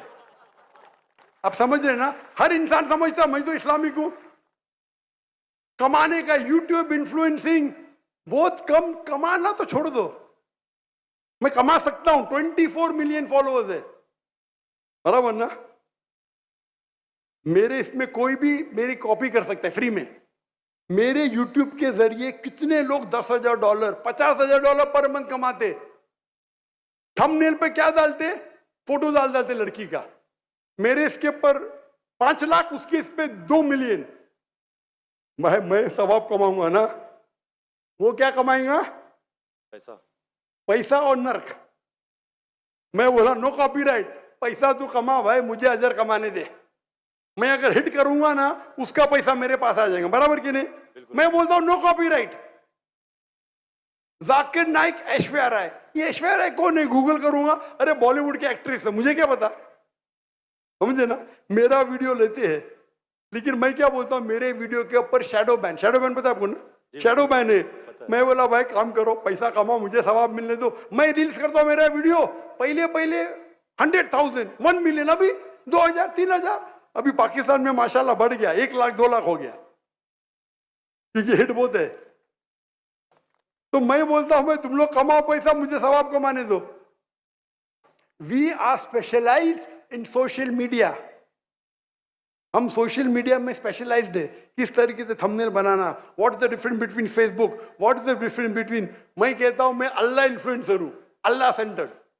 मेरी आपसे इल्तिजा है, मेरी आपसे दरखास्त है, मैं मोहब्बत से मेरे भाई अब्दुल बासित, अल्लाह के तरफ लोग को, अल्लाह ने अगर आपको हुनर दिया है इन्फ्लुएंस करने का, अल्लाह के तरफ इन्फ्लुएंस करो, इंशाअल्लाह आपकी फॉलोइंग डबल ट्रिपल हो जाएंगी इंशाल्लाह, अल्लाह अगर तो। और अल्लाह ताला आपको रिस्क देगा, जो रिस्क है आपके इसमें आएगा, कौन निकाल नहीं सकता है, अल्लाह देखता है हराम का रिस्क है हलाल का रिस्क। आप समझते कि आप ऐड बंद कर जाएंगी तो रिस्क बंद हो जाएंगी, ऐड बंद करो रिस्क डबल हो जाएंगी इंशाअल्लाह। अल्लाह ताला के बहुत से दरवाजे खुलेंगे। आप बोले आप मुझसे इन्फ्लुएंस हुए, बिल्कुल सही, टोटल इन्फ्लुएंस नहीं हुए। अगर टोटल इन्फ्लुएंस होते थे तो इंशाअल्लाह आप डॉक्टर इसरार अहमद से इन्फ्लुएंस थे। आप अगर डॉक्टर इसरार अहमद को बोलेंगे ब्लॉगिंग कर रहा हूं, खुश होंगे वो? बिल्कुल भी नहीं। येट अल्लाह आपको हिदायत दे, अल्लाह आपको अजर दे, आप अच्छा काम कर रहे हैं इंशाअल्लाह। खाली थोड़ा ट्विस्ट लेके आइए। तो जिसने मेरा पॉडकास्ट किया, जो भी किया है, मैं उसको भी हिदायत दी, नहीं नहीं डॉक्टर साहब मैंने भी नया चैनल इस्तेमाल किया, बड़ा अच्छी बात है, करो भाई। एक दिन में 1.2 मिलियन, एक दिन में कितना, 1.2 मिलियन, 1.2 मिलियन व्यूअर। मेरे बेटे ट्रैक कर रहे थे, 2 दिन में 2 मिलियन। अब भी पॉडकास्ट लिया, मलेशिया आए थे मेरे पास लेने के लिए, हाँ लो भाई चलो भाई, पाकिस्तानी है, मोहब्बत करते हैं अल्हम्दुलिल्लाह। अभी 5 मिलियन के ऊपर हो गया एक हफ्ते में, एक दिन में 1.2 मिलियन। जी मैंने वो वीडियो देखी है। अच्छी है क्या, अच्छा लेवल, 1.2 मिलियन एक दिन में, 24 घंटे से कम, अच्छा है कि नहीं? मैंने खुद यही सोचा था कि आपका अकाउंट जो है शैडो बैन है, क्योंकि दूसरों को इतने व्यूज मिल रहे हैं, आपको उतने। हाँ नहीं, मेरा चैनल बैंड है, मैं नहीं बैंड हूँ। टिकटॉक पे मैं बैंड हूँ, टिकटॉक पे पूरा बैंड, क्योंकि मैं, मेरे भाई जो है ना चाइना में, मेरे लिए दिल उनका है। टिकटॉक बैन करेगा क्या फर्क पड़ता है, अल्लाह मुझे बैन नहीं करना चाहिए, बराबर ना? बराबर। मैं बात नहीं करना चाहता हूँ हमारे देश के, मुसलमान देश के, जब प्राइम मिनिस्टर से पूछते विगर मुस्लिम के बारे में, हमको पता ही नहीं। अरे कैसा पता नहीं आप अगर मुसलमान देश के प्राइम मिनिस्टर है, आपसे पूछा जाता है विगर मुस्लिम के बारे में, आपको बोलता पता ही नहीं। क्या हो गया हमारे माशरे को? अगर हमारे भाई विगर मुस्लिम में, उन पे जुल्म हो रहा है, आप बोलते पता ही नहीं। जब मैं डंकी की चोट पे उनको सपोर्ट किया मलेशिया में, टिकटॉक पे बैन नहीं करते किसको, पता है ना? जाकिर नाइक को। तो मेरा गर्व से, अच्छा माशाअल्लाह शैतान ने मुझे बैन किया, अल्हम्दुलिल्लाह। वहां के दरवाजे बंद तो यहाँ के दरवाजे खुले। अल्लाह ताला टेस्ट करता है आपको, अल्लाह ताला इम्तिहान लेता है आपकी, इम्तिहान लेता है, भाई मैं टेस्ट करूंगा आपको क्या करने का। अल्लाह सेंटर्ड बनो, लोग को अल्लाह की तरफ लेके आओ, अल्लाह इन्फ्लुएंसर बनो, इंशाअल्लाह दुनिया में फायदा होगा कि नहीं होगा, आखिरत में तो आपकी जन्नत confirm. Thank you so much, thank you जी, बहुत शुक्रिया। ये सेंटर से मैं दरख्वास्त करूंगा, सेंटर में अगर माइक मौजूद है तो इनको मौका दिया जाए। इससे पहले मैं एक पर्स मेरे पास आया, उमर सुफियान है कोई जिनका ये पर्स हो, ये निशानी बता के सिक्योरिटी वाले उसे कलेक्ट कर लें प्लीज़। सेंटर से मैं दरख्वास्त करूंगा, सेंटर में अगर कोई नॉन मुस्लिम भाई हैं तो पहले उनका हक है, वो सवाल करेंगे। अस्सलाम वालेकुम sir, my name is Mohammad Ismail and I am a student. Sir मेरा ये सवाल था कि कुरान में आता है कि दो लोगों के लिए कत्ल की सज़ा सुनाई गई है, एक जो फसाद फिल अर्द करे और दूसरा जो किसी का कत्ल करे। लेकिन जब हम अहादीस का मुआयना करते हैं तो हमें एक दूसरी टाइप भी मिलती है कि जो मर्द और औरत शादीशुदा जिना करें तो उनके लिए भी कत्ल की सज़ा है। तो हमें किस चीज़ को मानना चाहिए?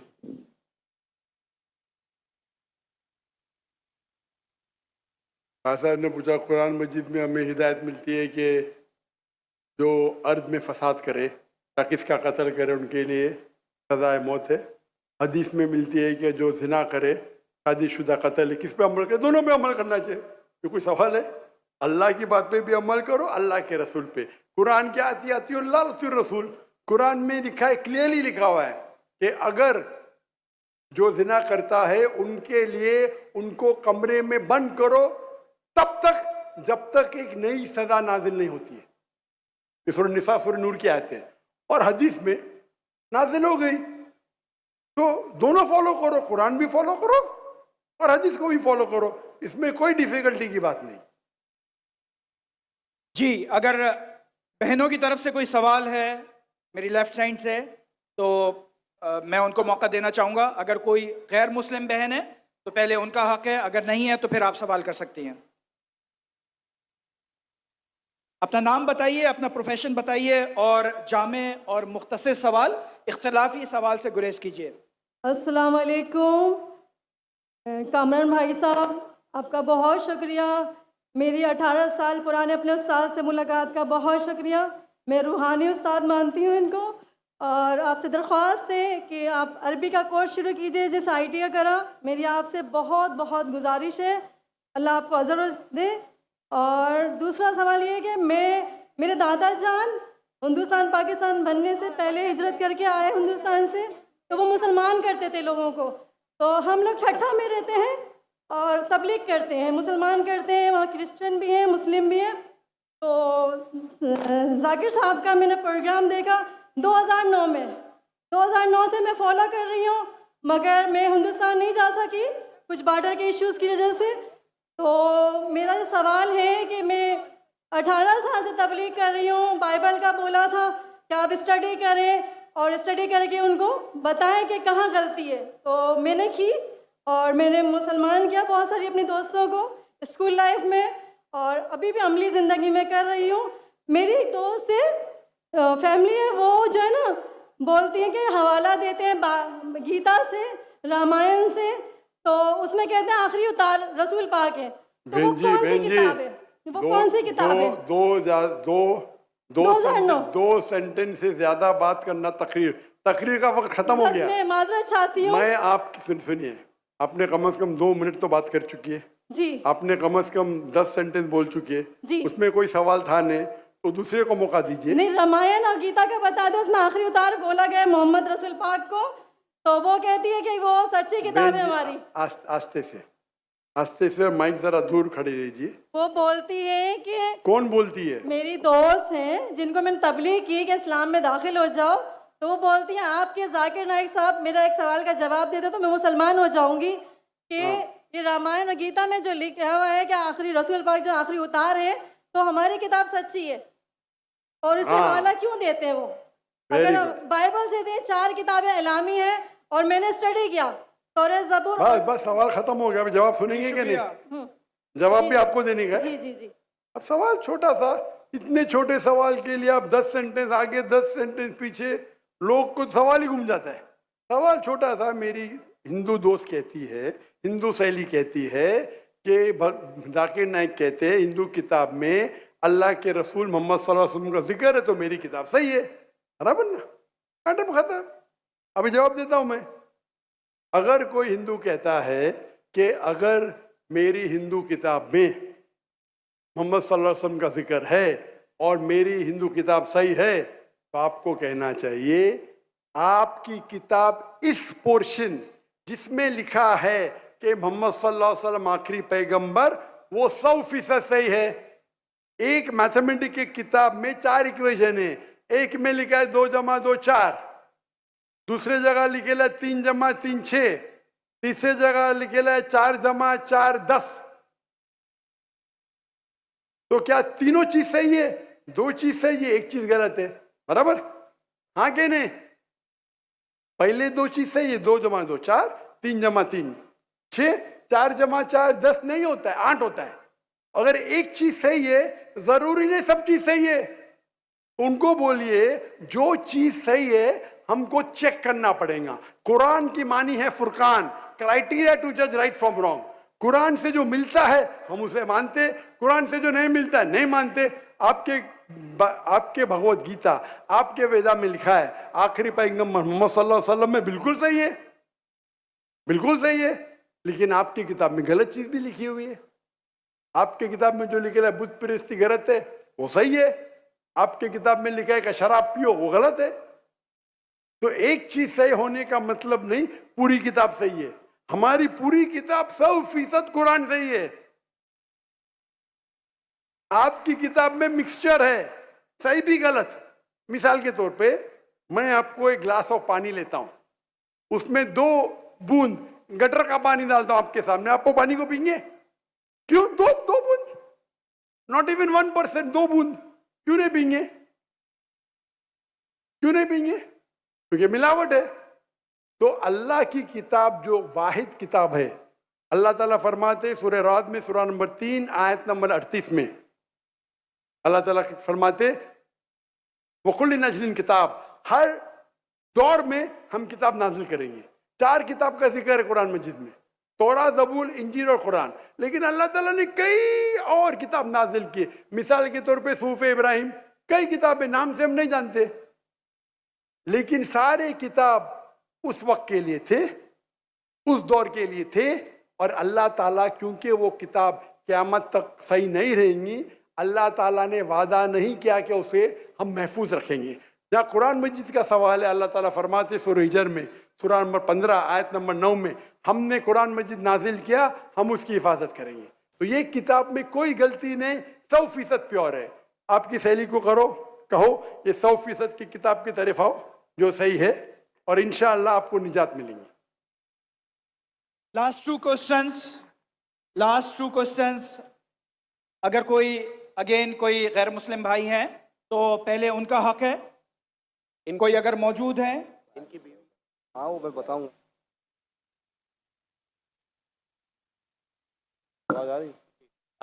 सर ये मेरा सवाल है कि अपना नाम बताइए, अपना प्रोफेशन बताइए। मेरा नाम है अली हमजा और मैं मुस्लिम कमेटी से हूँ। मैंने एक लड़की से शादी की थी, हिंदू लड़की से, मुस्लिम करके। अलबत्ता उससे एक मेरी बेटी पैदा हुई, तो अब वो मुझसे डिवोर्स मांगती हैं और वो बच्ची भी मांगती हैं। और वो कहती हैं कि इस बेटी को मैं साथ ले जाऊंगी और अपने मज़हब में कन्वर्ट दोबारा होना चाहती हूँ। अगर मैं बच्ची दे देता हूँ और वो अपने मज़हब में कन्वर्ट हो जाती है, तो क्या मुझे गुनाह मिलेगा या नहीं मिलेगा? मतलब यही सवाल है। भाई साहब ने पूछा कि मैंने एक हिंदू लड़की से शादी की, फिर कहा कि शादी करने के पहले कन्वर्ट कर लिया। ये कहा कि बच्ची पैदा हो गया, अभी डिवोर्स चाहती है 1 साल बाद, और वो मेरी बच्ची को लेके आना चाहती, तो मैं क्या इसकी जिम्मेदारी मेरी है? पहले ये पूछना चाहता है अपने कन्वर्ट सही तरीके से किया, गलत तरीके से किया? सर कन्वर्ट पहले किया, पहले मुस्लिम किया कराची नौरी टाउन से। कन्वर्ट जो किए अपने, मैं कहता हूँ रिवर्ट, सही तरीके से किए या गलत करे थे मैं नहीं जानता हूँ। सही तरीका मतलब सही तालीमात दी कुरान मजीद की, वो असल में कुरान से मुतासिर हुए कि आपसे, आपका नाम क्या है? अली हमजा। अली हमजा, हो सकता है वो अली हमजा के इश्क में कन्वर्ट हो गई, बराबर ना? वो अल्लाह के इश्क में कन्वर्ट होना चाहिए, अल्लाह के रसूल के इश्क में कन्वर्ट होना चाहिए। आपके इश्क में कन्वर्ट हो गई तो मे भी आपकी गलती है। कन्वर्ट करके बच्ची पैदा हो गई, बच्ची को भी लेके जाएंगे टेंपल में, गलती किसकी है? अभी आप बोलिए मुझे, गलती किसकी? हाँ आपकी जय, अब क्यों सवाल पूछ रहे फिर?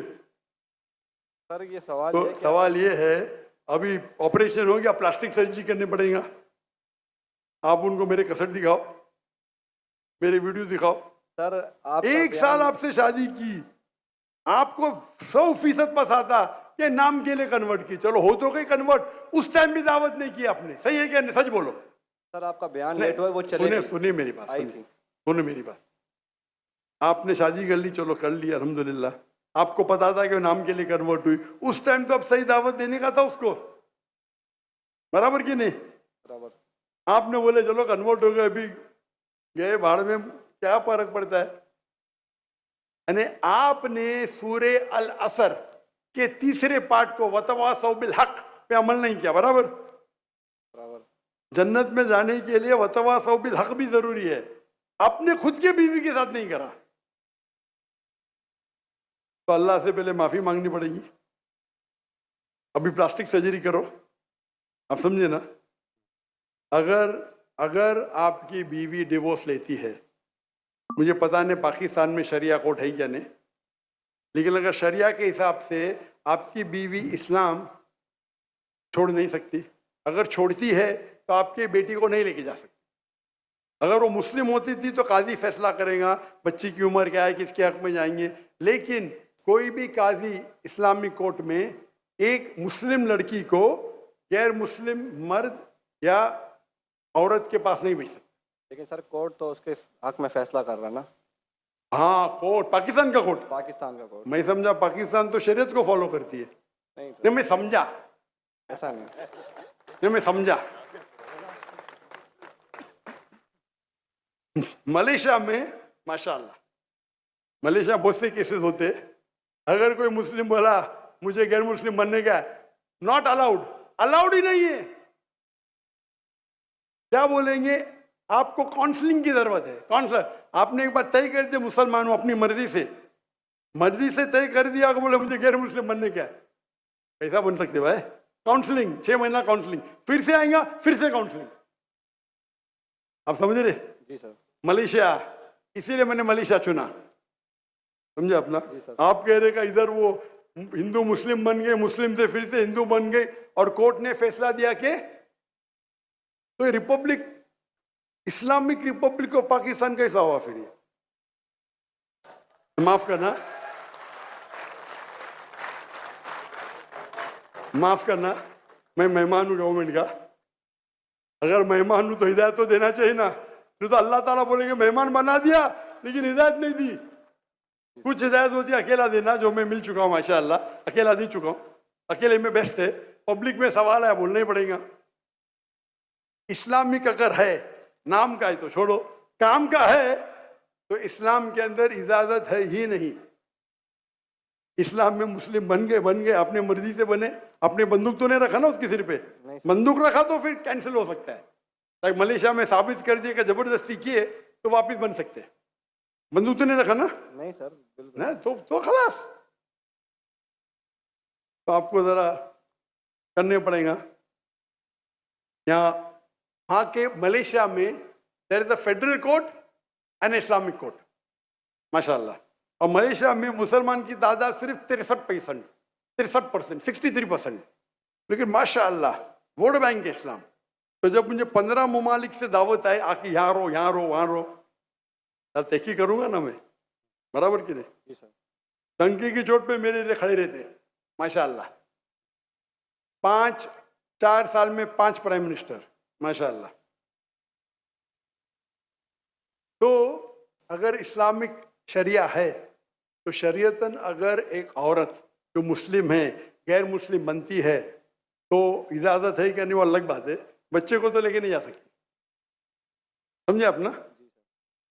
यहाँ कुछ होंगे ना हायर कोर्ट, आपके लॉयर शायद स्ट्रांग नहीं होंगे, एक अच्छा इस्लामिक लॉयर करो, मैं भी लॉयर हूँ, मैं इस्लाम का लॉयर हूँ, समझे ना? मैंने मलेशिया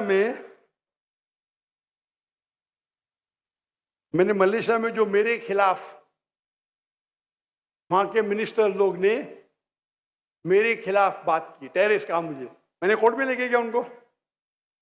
1.52 मिलियन रिंगिट, यानी $320,000 मिले मुझे। अदल मिनिस्टर, मैं तो आम इंसान हूँ, समझे ना।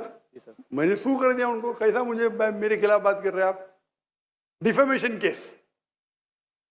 अल्हम्दुलिल्लाह आप भी अच्छे लॉयर करो। मैं तो, मेरे लॉयर अच्छे थे, लेकिन मैं खुद, मेरी माशाल्लाह कोर्ट के अंदर में खुद मेरे लॉयर बोलते माशाल्लाह आपने क्या बात की, हमको तो बात करने की जरूरत ही नहीं पड़ी। पहली बार कोर्ट में मैंने बात किया, कमाई मिली $320,000। आप कन्वर्ट करो जरा, कितना होगा? 10 करोड़ रुपया। 10 करोड़ रुपया मिला, सारे पैसे मैं डोनेट कर दिया फलस्तीन की कॉज के लिए, सारे पैसे। दुआ करता हूं कि आपका हलो, दुआ करता हूं कि अल्लाह ताला आपकी मदद करे, आपकी और आपके बीवी को हिदायत दे ताकि सही रास्ते पे आ सके। जज़ाकल्लाह। जी लास्ट क्वेश्चन सेंटर से मैं लेना चाहूंगा। लास्ट क्वेश्चन सेंटर से प्लीज। अपना नाम बताइए, अपना प्रोफेशन। अस्सलाम वालेकुम वरहमतुल्लाहि वबरकातुहू। मेरा नाम नुमानुल्लाह है, अपना परफ्यूम बिजनेस है मेरा अल्हम्दुलिल्लाह, और मेडिकल फार्मेसी में भी जॉब करता हूँ। मेरा सवाल कुरान से रिलेटेड है। जैसे कि मुसलमानों का ताल्लुक़ अमूमन रहता है, लेकिन रमज़ान की रातों में थोड़ा माशाल्लाह लेवल थोड़ा ज़्यादा हो जाता है ईमानी, इस वजह से कुरान से ताल्लुक़ भी थोड़ा ज़्यादा हो जाता है। लेकिन जिस तरह डॉक्टर इसरार अहमद साहब ने, भाई क्या आप आगे वाले माइक के ऊपर तशरीफ ला सकते हैं ताकि लोग भी आपको देख लें और सवाल भी सही तरीके से हम सुन सकें।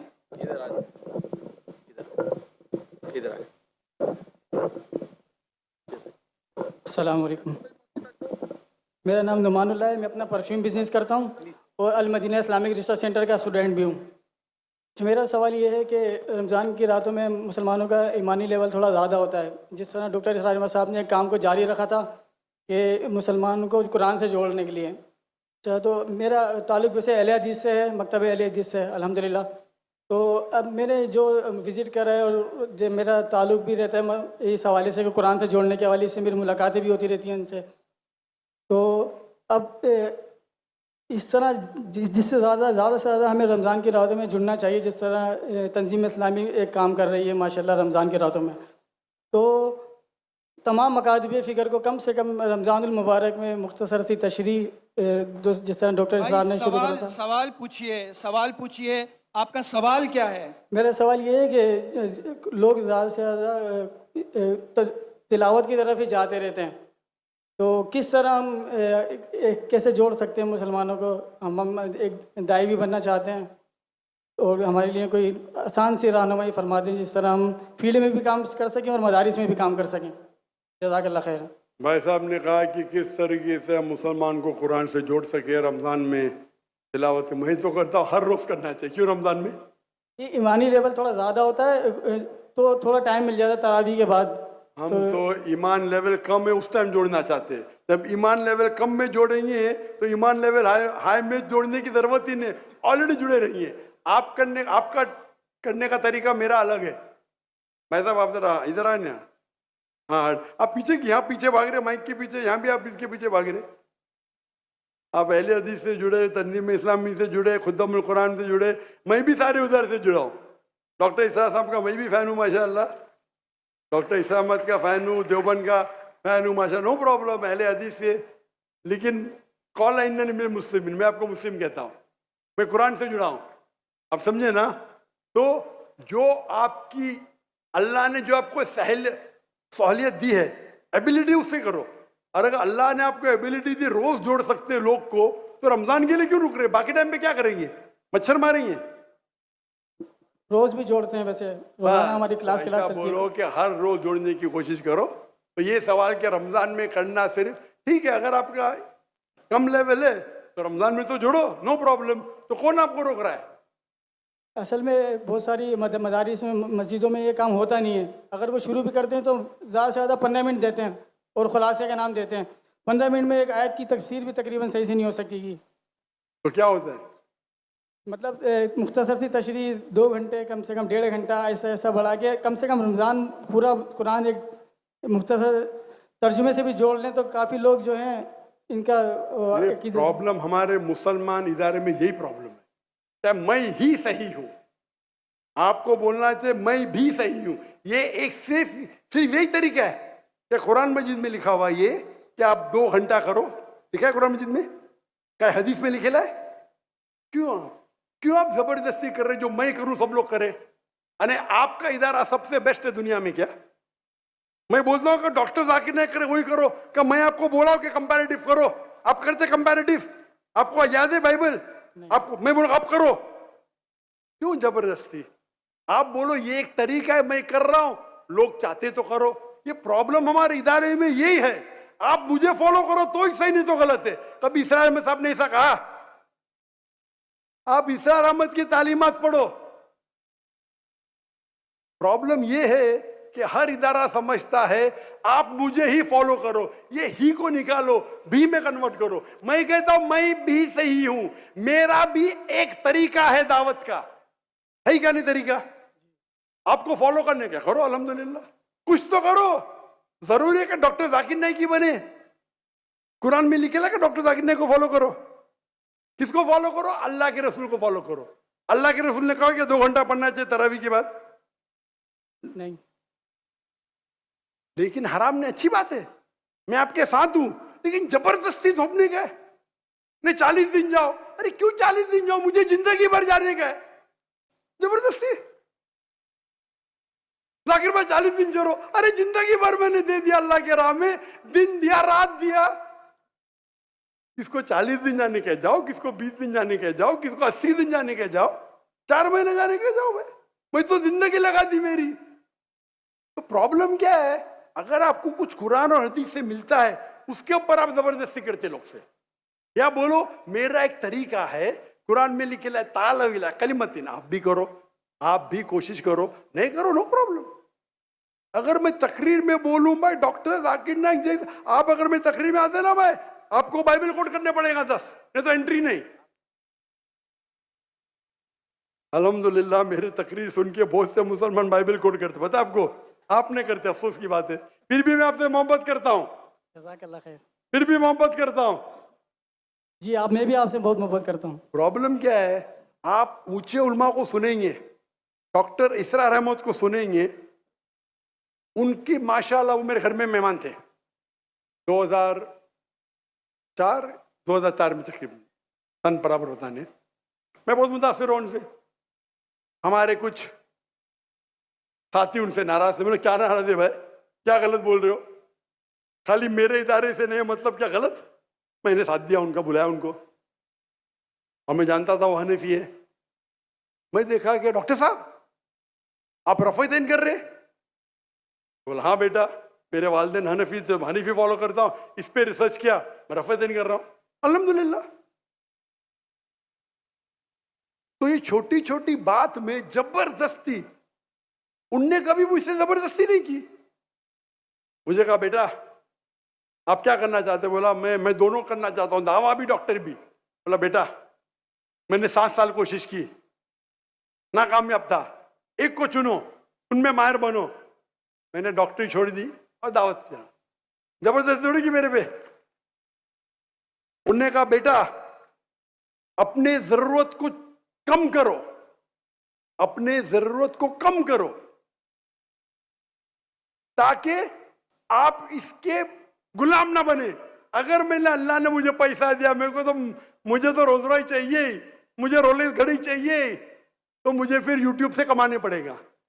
मेरे अखराजात मेरे महीने के $500 है सिर्फ। कितने? $500 काफी है मैं और मेरे बीवी को रहने के लिए महीने का, $500। वो बाकी अखराजात में दावती काम के, मैं प्लेन पे जाता हूँ इकोनॉमी क्लास से, मेरे पैसे से जाता हूँ, $500। वो दावती अखराजात ज्यादा है, मुझे जरूरत ही नहीं यूट्यूब से कमाने की। अल्लाह ताला मेरी झोली में डाल रहा है, करोड़ों रुपए डाल रहा है महीने के। प्रॉब्लम ही क्या है? डाल के टेस्ट कर रहा है मुझे, तो अल्लाह को पार्टनर बना दिया। मेजोरिटी अल्लाह के राह में, मेजोरिटी। मैं आपसे जबरदस्ती करूँ, आप भी डालो 51%, क्या बोलेंगे आप? जितनी भी रिश्तेदार होगी मैं ये तो बोलूँगा। नहीं कब मेरे बेटे के, मेरा मैं बोलता नहीं कितना, 51% आप डालो, मेरी हिलती जाए भाई, पहले रिच लोग तो डालो। मैं बोलता हूँ फर्ज नहीं है, प्रॉब्लम है क्या मैं ही सही हूं, ये मेरा तरीका ही सही है कि रमजान के बाद 2 घंटे तफसीर करना ही चाहिए? अगर कुरान में लिखा तो करेंगे भाई। अरे किसको दुआ करने का है? जबरदस्ती आप करो, अच्छी बात है। मैं डॉक्टर साहब के साथ है, उनने कभी जबरदस्ती नहीं की, से उन्हें जबरदस्ती की नहीं की। आपने कभी तकरीर में सुना अरे बाकी मदारिस नहीं कर रहे मैं ही सही कर रहा हूं? सुने कभी इसरा अहमद को? आप लोग डॉक्टर इसरा अहमद को फॉलो कर रहे, उनको बदनाम कर रहे, क्यों? बदनाम नहीं कर रहे, कहने का मेरे हिसाब से तो बदनाम कर रहे भाई। नहीं, मैं भी उनका स्टूडेंट हूं। ऐसा नहीं कर। अरे भाई मैं भी कुरान को कर रहा हूं, मैं तकरीर, मेरे बेटे ने आज तकरीर की, कुरान मजीद को समझ के पढ़ो। ये डॉक्टर साहब का मौजूद था कि नहीं? जी जी। उनने कायम की क्या ना इदारा? जी। वो अरबी जबान से भान ने खुद सीखा ना, कोई दारुल उलूम में गए नहीं ना। नहीं। हमने कोशिश की कि हमारे तीनों बच्चे को बचपन से अरबी सिखाए और अंग्रेजी दोनों। मैं नहीं जानता हूं बच्चों को सिखाया कि नहीं। वो उर्दू पे महारत नहीं रखता है, उसकी महारत है अरबी और अंग्रेजी। बैचलर अरबी में करे, अरबी लुगा फुसा है उसकी। मैं जबरदस्ती करूंगा, आप भी करो भाई, मैं मिसाल पैदा करो। हमारा फतवा होना चाहिए मैं भी सही हूं, मैं ही सही हूं नहीं। ये निकाल दो आपके दिमाग में से मैं ही सही हूं।